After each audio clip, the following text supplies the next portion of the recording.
I'll just start sharing my screen and then we'll start.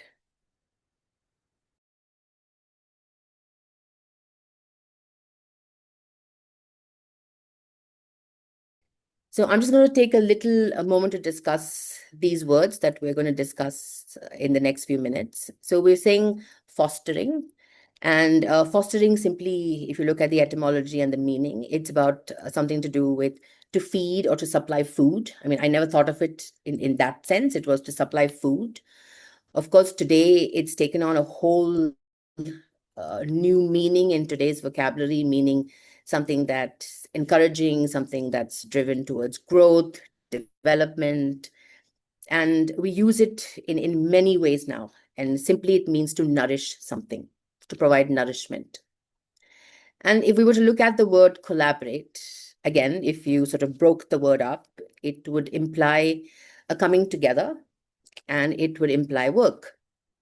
And so, in broadly speaking, it's about coming together to do some work, or it's to labor with, or to work together. And often, when we look at collaborate, we often look at it as a group of people who are sort of coming together with a shared vision, a shared idea that brings about that collaboration together. So it's about work, it's labor. It's not just a word that's taken very lightly. Collaborate is a lot of work in its own way. And if you look at the word community, again, you find in the etymology the word of together. It's something coming together. And it also has references to duty or service. And of course, now today we use the word community quite broadly. And it's a group of people who share a common goal, who share common needs, common ideologies, common visions. And so when we put all these words together like a little puzzle in today's topic, we can clearly see that we are trying to nourish a community whose shared vision or work is children, is Montessori. And Montessori is nothing but aid to life. It's education as aid to life. So it's us, this group of people who are coming together and who are going to work and for the good of the children. But this community needs nourishment. This community needs to be held in a way that fosters collaboration. This community needs to be able to work in that direction that it has set out its goal towards. Now, who is this community is quite an important part, and there are many people who are part of this community. But today I'm going to spend some time looking at three very important stakeholders in this community and how do we foster collaboration among these three essential stakeholders. Now, one essential stakeholder is the school itself, the school that has a vision, the school leadership, the school community itself, the school that's established. It's the most important, one of the most important aspects in this community. We have the teachers. They are a very integral part of this community. And we have parents who are a very integral part of this community. Now, I have not listed them in any chronological order. It just happened to be I wrote them like that, but there isn't a chronological order to this. But these stakeholders are very integral part of this community, this Montessori community. And all of them need nourishment. If they are to collaboratively do work aligned with Montessori philosophy, then they need to be nourished. They need to be held in a way that they can grow and they can develop. And they all have individual needs. They all have ways in which they need to be nourished. And it's going to look different in different ways. But regardless of the roles that they play, the school, the teacher, the parent, they have a shared responsibility, which is the child. And at the center of that is the love for the child. And it is this love for the child that in many ways directs the action of this community. It directs the action of every member of the community. You speak to a parent, they will talk to you from a place of the love that they have for their children, and the actions and the decisions they make come from that. When you speak to a teacher, she has the same premise on which her actions are centered. It's a love for the child. It's the well-being of the child, and it's what directs the action of the teacher. If you speak to school leaders, school heads, that is also their direction. It comes from the love for the children, and it comes from that space that their policies, their visions, their ethos is all driven from that. And so if all of them have this shared vision, which is nothing but love for the child, and if all of them are centering their actions on the love of the child, then it's sort of not even rocket science. If they all come together, then it's a immensely powerful force. So if we can bring these people together and nurture them, then it's going to be a tremendous force in the love that they share for the children. That's going to lead to this good that we're going to do. Now, I found this cartoon and I thought, okay, this is, quite interesting, and it speaks volumes in what we're talking about today. I'm going to just let you see this cartoon. And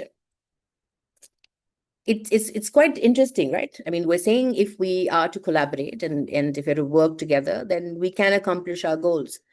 But if we are pulling ourselves in opposite directions, if we are sort of moving away and not realizing that we all actually have the same goal, then it's going to lead to conflict. And we're never going to be able to achieve the goal that we're setting out to achieve. But if we came together, if we thought about things together, and we realized that we pretty much have the same goal, then we can actually accomplish a lot. And so I thought this cartoon spoke volumes in what we are trying to achieve and what we want to do. But how do we foster a collaborative community? Now, that's the question. We're all in agreement of the love that we have for the children. There's no dispute in that. We all agree with that. But then how do we foster a collaborative community? What becomes the ingredients for a collaborative community? So in order to foster a collaborative community, I think some of the ingredients are quite simple, but they will look very different to different people and to different groups that we're discussing today. But I think the fundamental part about fostering a collaborative community is trust. Without trust, nothing's going to work. And a trust is never built simply because somebody said something. Trust is deeply rooted in action. And so we build trust, or trust is earned often when the actions meet the words. In other words, we actually do what we mean. We stand behind what we're saying. So trust is fundamental in fostering a community together. Trust has to be established. But trust comes from being heard. Trust comes from listening. Trust comes from transparency. Trust can't come from secrecy. Trust can't come from things being done behind the back or things being done in secret. Trust can't come like that. It won't develop like that. And trust comes from shared values. It comes from when we establish very clear lines of communication among all members, among whom we are trying to build trust. It comes from that. And it comes from not just expressing concerns and problems, but trust also comes from us celebrating each success that we've had. So trust is fundamental in building a community together. Without trust, it will all fall apart.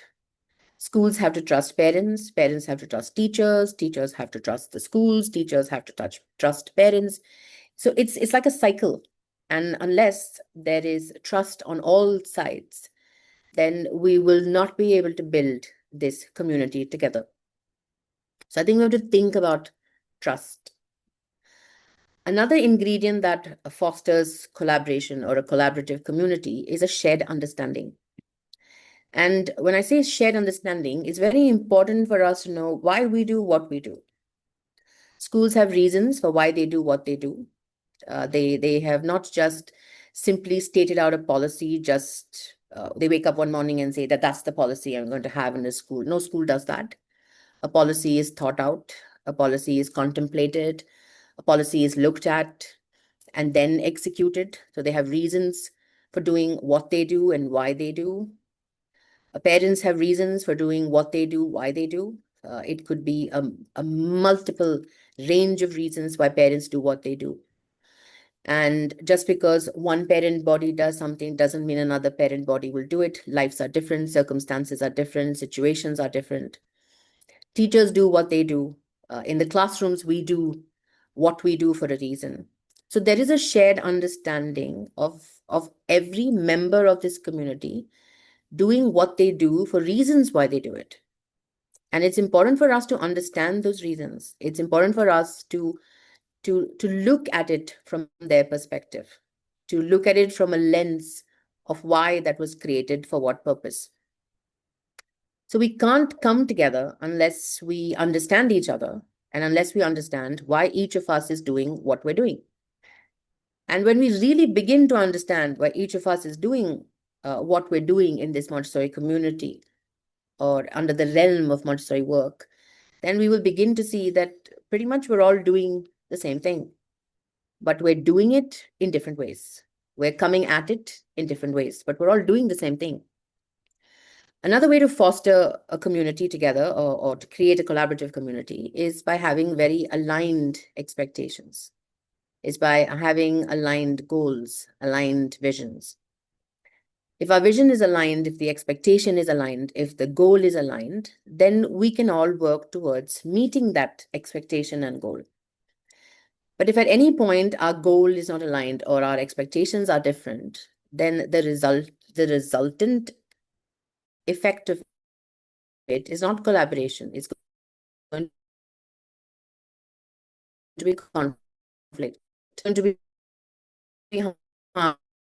It's actually going. We don't think the same, and if we don't think in the same, the expectations very clearly aligned, our goals very clearly aligned, and to hold the vision collectively. So to have the aligned vision. And another way we can foster a collaborative community is by taking responsibility. Now, collaboration does not mean that everyone does everything. That's not the idea of collaboration, that we all do everything together. And of course, like Abhi said, the more now that we're working with the elementary, the more we're beginning to see what collaboration means, what collaborative work really means. It's not everyone doing everything, but it's everyone doing something that results in the success of that collaboration, that results in the collective success of whatever it is that we have decided to collaborate towards. So collaboration literally means that each of us takes responsibility, and we do this independently. What we do as an individual member in this group, we take on with a certain independence that we can do this, that we will do this, and that we will sort of contribute to the best that we can. But it also means that one person's contribution affects the entire group, the entire community. So there's a certain sense of independence, but there's also a certain level of interdependence. So the community or the collaboration that we do doesn't necessarily mean one person does it all, but it means that each of us has to take responsibility for what is entrusted to us. And each of us has to do that to the best of its capacity so that collectively it's a force to reckon with. And parents need to take responsibility in their own way. The teachers take responsibility in their own way. And the schools take responsibility in their own way. The school leaders or the administrations, they take responsibility in their own way. But together, they take on this responsibility to create this community that exists to nurture the children. Now, to foster a collaborative community, it's also very important for us to recognize small successes that we have. Often our visions are large and our visions are, tremendous. They're grandeur, especially when it comes to children and the rights of children and protecting the children, giving our vision. And in that grandeur, sometimes we forget to recognize the small successes that we have made, the small success stories. And sometimes we end up focusing on what we haven't yet accomplished as a community. But if we start spending some time celebrating the small little successes that we've had, celebrating the kind gestures that have come about through this collaboration, or the effort that has been made through this collaboration, even the smallest growth that the community has made through this collective endeavor, then we are stronger together. Then that community finds nourishment, finds the food that it needs to then do more, continue to do more. Because if we celebrate it, then we're celebrating each one's success.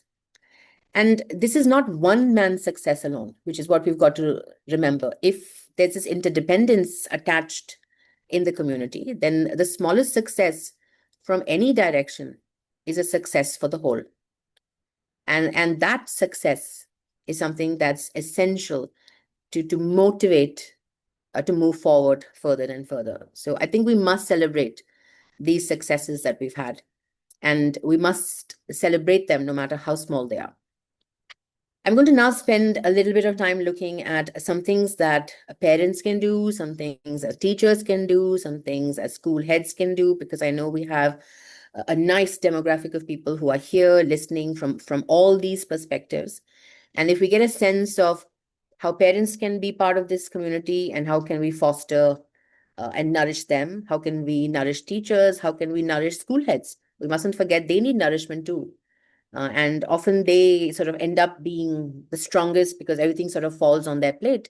But they need nourishment too. They need to be recognized for the work that they do too, in order for this community to thrive. So let's look at parents for a moment. And I think it's very important if we're going to nurture parents and if we're going to have parents as a thriving part of this community, it's important for us to have parents, one, respected, informed, and engaged. Parents do well when they feel that they are true partners in this collaboration, that they are true partners in this community that they are part of, and not spectators, not outsiders, watching something that's happening to their children, but the fact that they are engaged and they are equal participants in the work that's happening. So in order for parents to feel as part of the community or to even understand how to be part of the community, because sometimes parents want to engage and be part of the community, but don't know how to do that or don't know what needs to be done and don't know how. The intention is absolutely there, but it's how to do it is what they don't understand. One, because it's very new, it's foreign. It's not like every school in the community is a Montessori school. We are sort of in many ways they're working against the norm, or it's still considered sadly alternative education, and so it's different from what parents know. It's different from what many parents have themselves grown up having as an education in their own lives. So ask. The one advice I have for parents is ask, communicate, read, empower yourself with the knowledge of Montessori philosophy, empower yourself with the knowledge of what's happening. Don't be afraid to ask. Don't feel embarrassed to ask. And in our line of work, we say there's no silly question, just ask. And you may find that you may think only you have the question, but you'll be amazed at how many other parents have the same question, but who are afraid to ask. So ask the questions. Don't be afraid to ask them. If you want to belong to the community, if you want to be a participant in the community, you have to ask.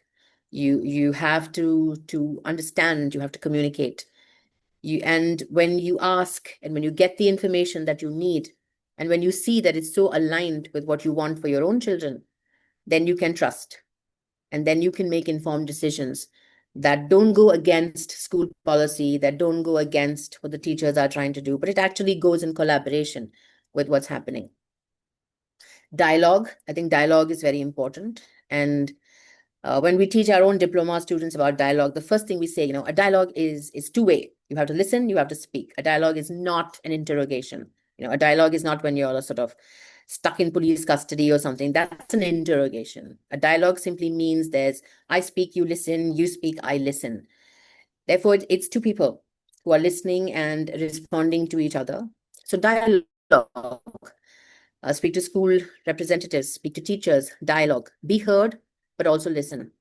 Sometimes we want to be heard as parents, and in that wanting to be heard, we forget to listen. And sometimes the essence is lost because we're not listening. So as parents, my advice will be dialogue, speak, but also listen, wait to listen.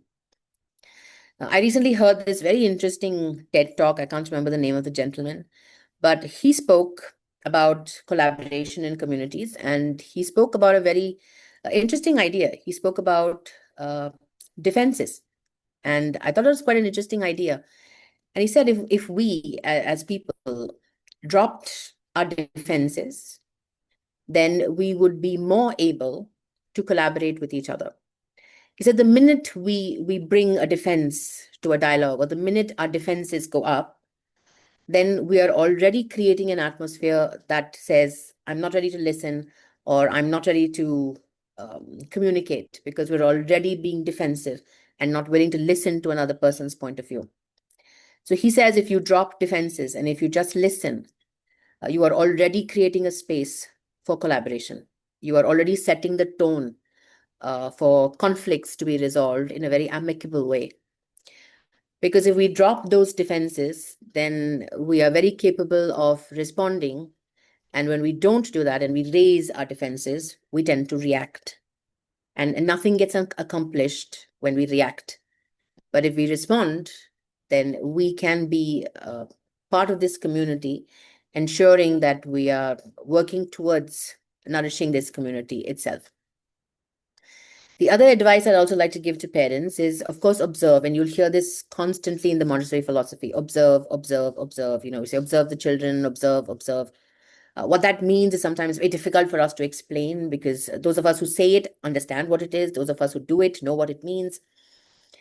But when we hear the word observe in the Montessori context, and especially with parents, when we say observe, yes, of course, observe your children. It's very important to do that. But we're trying to build a community here. We're trying to thrive a Montessori community. So don't limit your observation to just your one child alone. Widen the scope of that observation. Widen the scope of that observation to the culture of the school. Look at the culture of the school. Look at the ethos of the school that you have chosen to put your children in. If the schools that you've chosen to have elementary classrooms, adolescent classrooms, look at the children in those spaces. Look at the children thriving in those spaces. Your trust will come from that. Right now, you may have children who are young and you're not yet able to see that vision of what's going to happen or where it's going to go.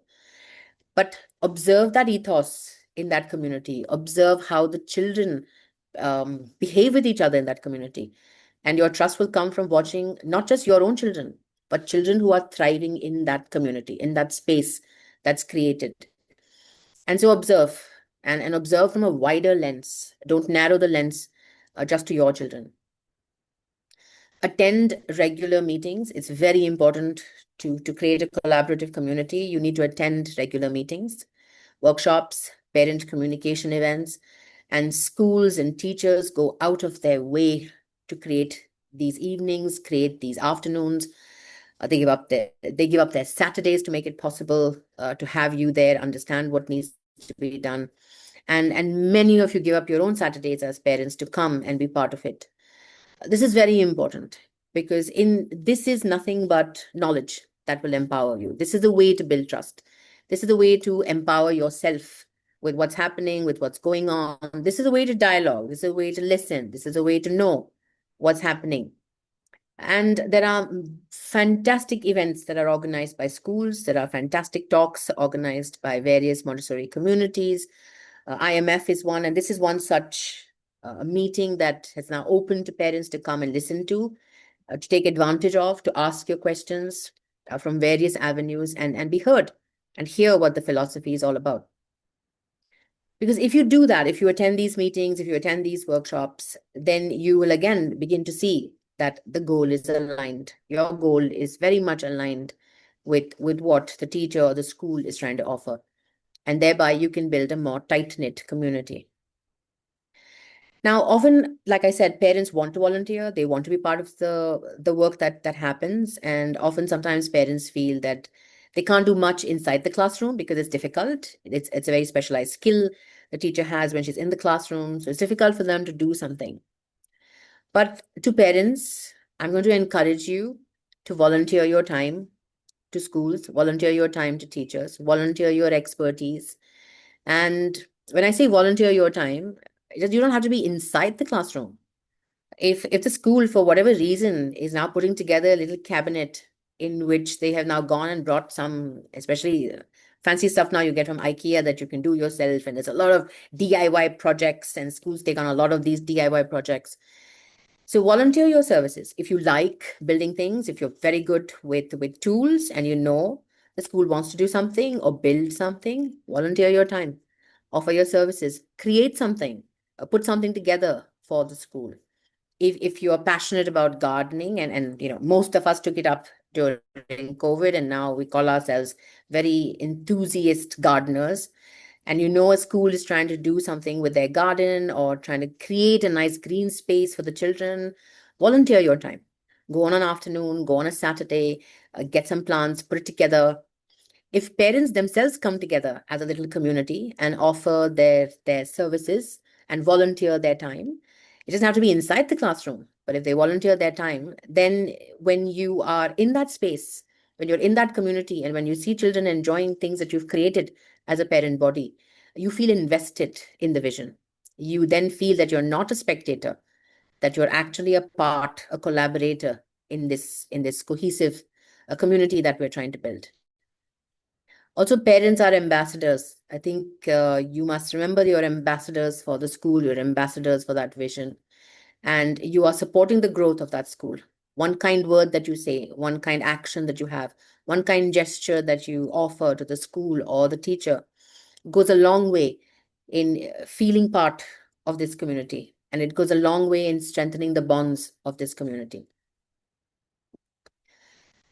And now I'm going to focus my lens on the teacher, because the teachers also play a very important part in this community that comes together. And you'll begin to see the first 2 points are applicable even to teachers. Ask. Don't be afraid to ask parents why they do what they do. Don't be afraid to make informed decisions.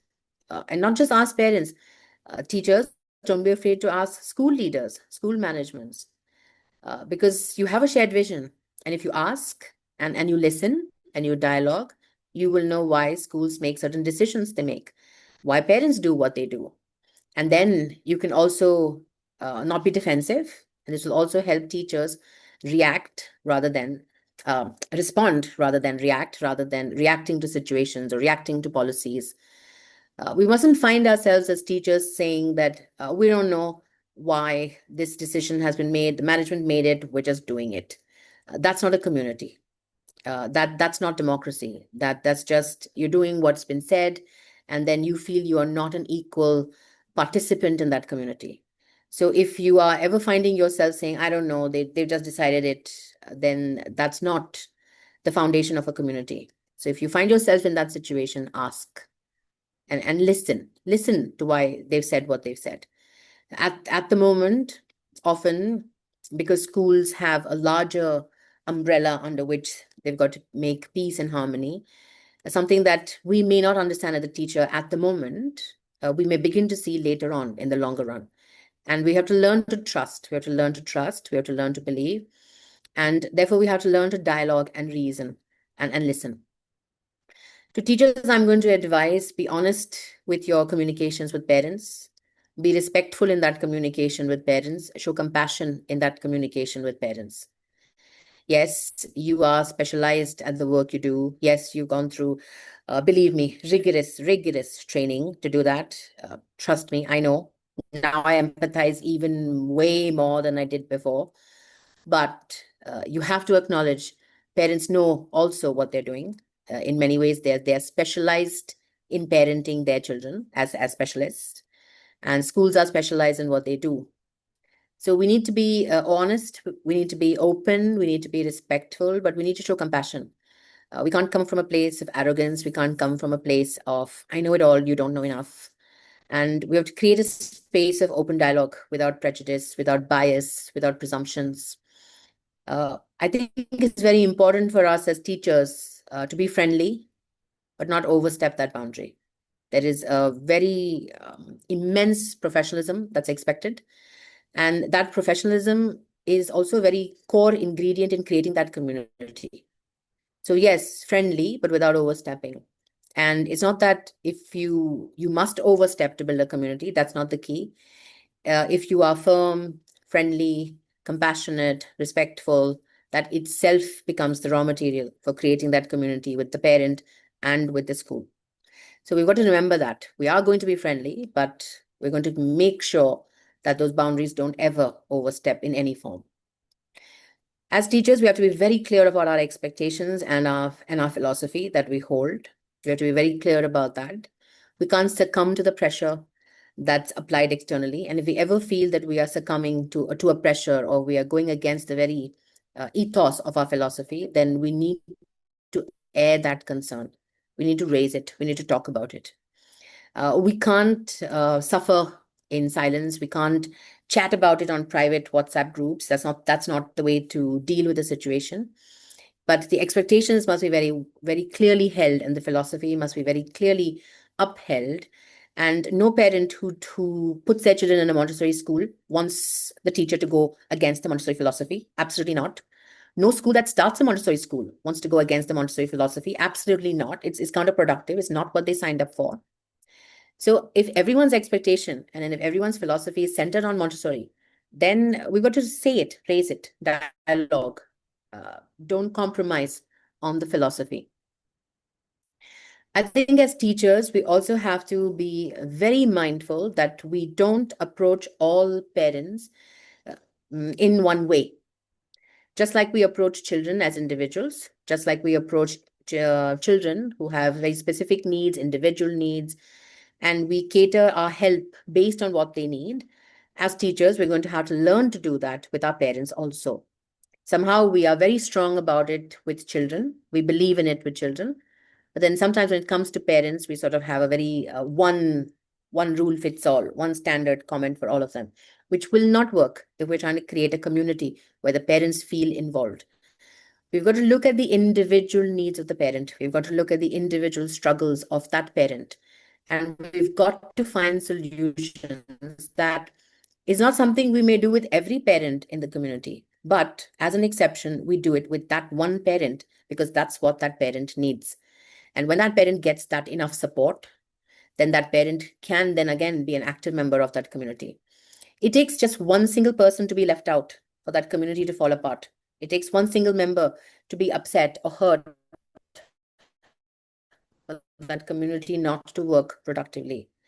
And therefore, we've got to hold parents in a way that makes them feel that we look at them as individuals and that we offer not too much help, but just enough to make them feel heard and give them solutions to anything that they seek help for.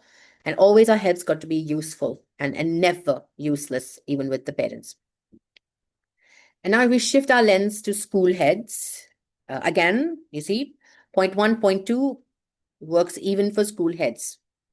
Ask the teachers what they're experiencing. Learn to listen to the teachers. Listen to the parents. Ask the parents, what is it that they need? What is it that's missing? When you ask, and if something is missing, it's not an indication that we're not doing a good job, not at all. But it's an indication of we may not have thought about something that suddenly there is a need for, or the situation has changed and there is a need for something. And if we don't listen to people who are part of our community, then how can we foster collaboration among them? So as school heads, you're going to have to listen. You're going to have to ask. You're also going to have to empower yourself with knowledge and make informed decisions by dialogue and listening. Even school heads need to drop defenses. The teachers are not against you. The parents are not against you. Sometimes it may feel like that for school heads, that no matter what they do is not enough. And it sometimes becomes a place of isolation. They feel not appreciated. And therefore, if we can even listen to what school heads have to say, and school heads listen to us, we can create a more better community that works in the Montessori philosophy. I think as school heads, it's essential that we prioritize communication and connection and build relationships. And this is necessary to build relationships amongst the school and the teacher. It's important to build relationships amongst the teachers and the parents. It's important to build relationships among the school and the parents. So there's an overall necessity for school leaders or school heads to work in the direction of building relationships.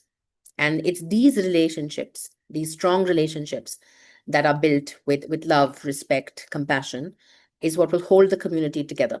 It is what will hold the vision and the ethos of the school. And it becomes very important for schools to give parents and teachers opportunities to be involved, opportunities in decision making, opportunities that are necessary for them to feel that they are part of a community. Again, it's a democracy. It's not just I decide and everyone does that without me even considering the needs of anyone else.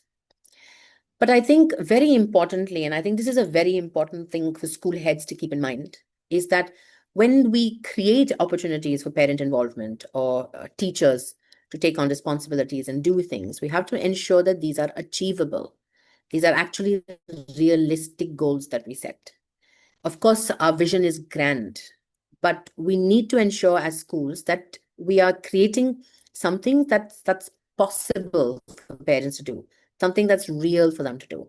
If we have unrealistic expectations that every Saturday of the month there's going to be a parent meeting and every parent is expected to come, it's an unrealistic expectation. Parents are not going to be able to meet that expectation. If there's an expectation that every single Saturday the teachers have to do something or give a workshop, it's an unrealistic expectation. They need a day off. They need time to refresh. They need time to connect with their own families. They need time to breathe for themselves. So as schools, we've got to make sure that our expectations are real, our expectations are achievable, that we are catering to the needs of both parents and teachers, but we're keeping it realistic. When the expectations are realistic and they're met, then we see signs of success. We see signs of people thriving together because it's doable, it's achievable. And in our line of work, it's where the challenge is not too much and not too little. It's just enough to get the group going. It's just enough to get that collaboration going. And I think as school heads, we need to embrace diversity. We are going to have different voices. We're going to have different experiences, whether this is from the parent community, whether this is from the teacher community. There's going to be a diversity in our schools that we are going to come across. And there's going to be a diversity in what people think, in how they approach things, and their perspectives. We must not be afraid of this diversity. I think we've got to embrace that diversity. As school leaders and school heads, we've got to embrace it. In our own schooling, remember, we were taught India is extremely strong because there's unity in its diversity. And I think a school community or a Montessori community can thrive in that diversity too. We just have to know how to build that harmony in that diversity. We don't need everyone doing the same thing, everyone thinking the same thing. We just need a goal that's got to be common, a vision that's got to be common. And in many diverse ways, we can accomplish that goal. And therefore, there could be harmony in this diverse group that comes together with a common goal. If we create such situations for parents, for teachers, for school heads, then and what's the sign of this collaboration, right? What are those markers for us that we are in a very collaborative Montessori community? How do we know that these are signs that these people are all fostered or nourished? It will be signs when parents feel inspired and respected. That'll be a very clear indicator for us that we are creating a very collaborative community. Teachers feel heard and supported. That's a good sign of a collaborative Montessori community. And school heads or school leaders, administrators feeling valued and appreciated for what they do. These are good signs of a collaborative Montessori community. And when you see these signs from parents, from teachers, from school heads, you are going to see happy children. You are going to see children joyful at work. You are going to see children self-constructing within these confines of these Montessori communities. You are going to see children following their natural laws of development. You are going to see children thriving in a community where people listen to each other, people collaborate with each other, people trust each other, and children put the children at the center of everything, right? The child is at the center of it. And it brings us back to the idea of love. Love is at the center of it. The love for the child is at the center of this. That leads the actions. So if we create collaborative Montessori communities, and if we foster collaborative Montessori communities, children are going to be happy.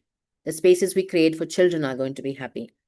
And these children can then live life the way they're meant to live life, in the best possible way that they can arrive and achieve their potentials.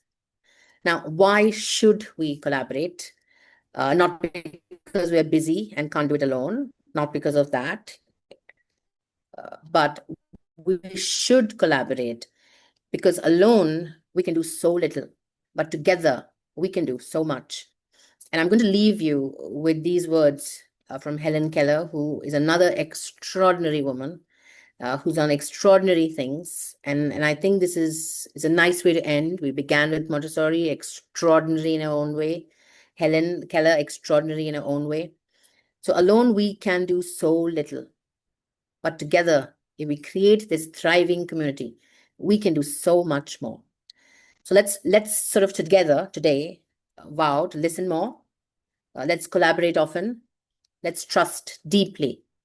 And let's always put the child at the center. Thank you.